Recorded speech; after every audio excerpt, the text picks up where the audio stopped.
ఏలూరు నియోజకవర్గ జనసేన పార్టీ అభ్యర్థిగా CPM, CPI, BSP బలపరిచినటువంటి జనసేన పార్టీ అభ్యర్థిగా ఏలూరు నియోజకవర్గంలో నేను ఎలక్ట్ అయిన తర్వాత ఏం చేస్తాను అనే దాని మీద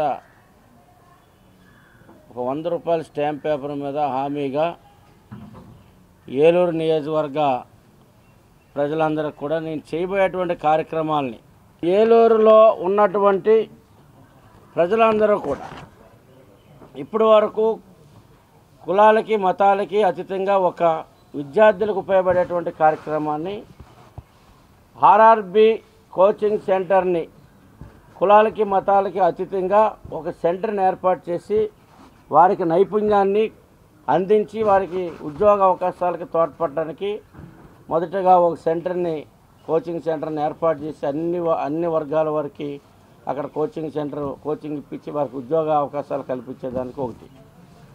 రెండవది, ఈ జిల్లాలో ఏలూరు డివిజన్స్లో దాదాపు 2.5-3 లక్షల మంది కార్మికులు ఉన్నారు. వాళ్ళకి ఈఎస్ఐ హాస్పిటల్ లేదు.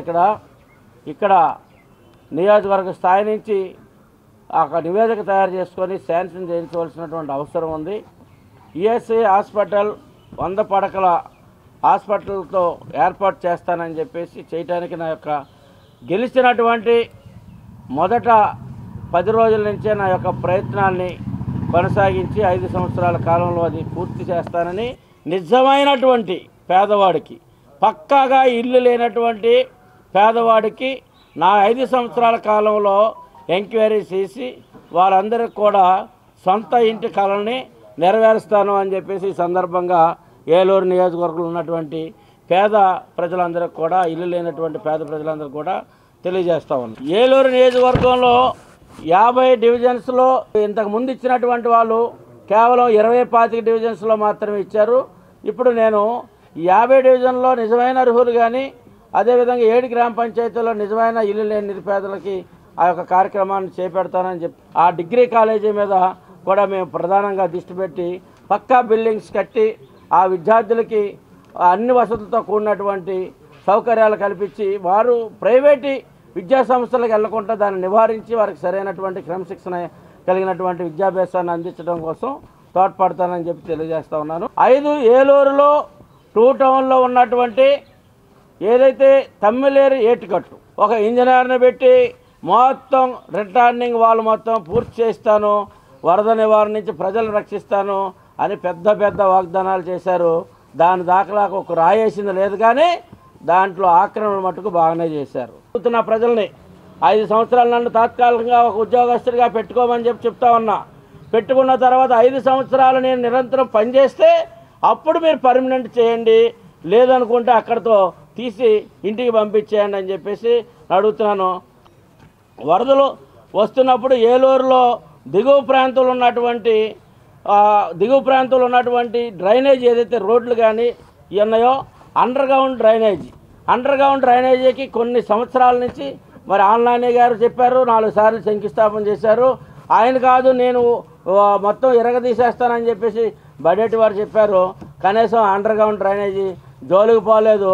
అట్లాంటి అండర్ గ్రౌండ్ డ్రైనేజీ పూర్తి చేయడానికి దాని యొక్క కార్యక్రమాన్ని కూడా నేను పూర్తిగా బాధ్యత తీసుకొని దాన్ని కూడా నేను సక్సెస్ చేస్తానని చెప్పేసి నా యొక్క పీరియడ్లో శనివారపేట కాజువే శనివారపేట రాకపోకలు కొద్దిపాటి వర్షం వస్తే తమ్మిలేరు పొంగినప్పుడు ఆ వర్షం రావటం వల్ల అక్కడ రాకపోకలు ఆగిపోయేటువంటి పరిస్థితి ఉంది. ఇన్ని సంవత్సరాలు పరిపాలించినటువంటి నాయకులు గుయ్యమని కారులు వేసుకుని తిరగటమే కానీ దాని మీద శ్రద్ధ తీసుకునేటువంటి పరిస్థితి లేదు. ఆ కాజువే నిర్మాణానికి పూర్తి చేస్తాను అని చెప్పేసి ఈ సందర్భంగా నేను తెలియజేస్తా ఉన్నా. గతంలో ఒక మహానుభావుడు చెప్పాడు, ఎప్పుడంటే 2014 ఎలక్షన్ జరిగినప్పుడు ఇప్పుడు ఉన్నటువంటి ఎమ్మెల్యే ఒక మాట చెప్పాడు, నేను రాగానే నాదేమీ లేదు, అందరి యొక్క సలహాలు తీసుకుంటాను, అందరితో కమిటీ ఏర్పాటు చేస్తాను, అఖిలపక్షం ఏర్పాటు చేస్తాను, దాంట్లో మన యొక్క నియోజకవర్గానికి కావాల్సినటువంటి అభివృద్ధి కార్యక్రమాలని ఒక నివేదిక ద్వారా తయారు చేసుకుందాం, అట్లా చేస్తామని. దేనికి చేశారంటే ఒక మర్డర్ చేయగానే మాత్రం ఒక అఖిలపక్షం మీటింగ్ వేశారు తప్పించి తర్వాత ఏ అఖిలపక్షం మీటింగ్ వేయలే. ఇప్పటికైనా కళ్ళు తెరవండి, స్థానికంగా ఉన్నటువంటి నాయకులందరూ కళ్ళు తెరవండి.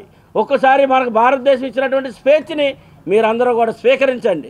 ఆడి దగ్గరో ఈడి దగ్గరో మనం చేతులు కట్టుకొని అయ్యా బాబు సారు అని భజన చేసేటువంటి భజన కార్యక్రమాన్ని మానుకొని ప్రజలకు సేవ చేయడానికి రావాల్సిందిగా, మన మనోభావాలు కాపాడుకోవాల్సిందిగా నాలాంటి ఒక సామాన్య కూలివాడు, సామాన్య పేదవాడు, సామాన్య ఒక బీసీ సామాజిక వర్గం చెందినటువంటి వ్యక్తిని పవన్ కళ్యాణ్ గారు ఇవాళ ఏలూరు నియోజకవర్గ ఎమ్మెల్యే అభ్యర్థిగా పెట్టాడు.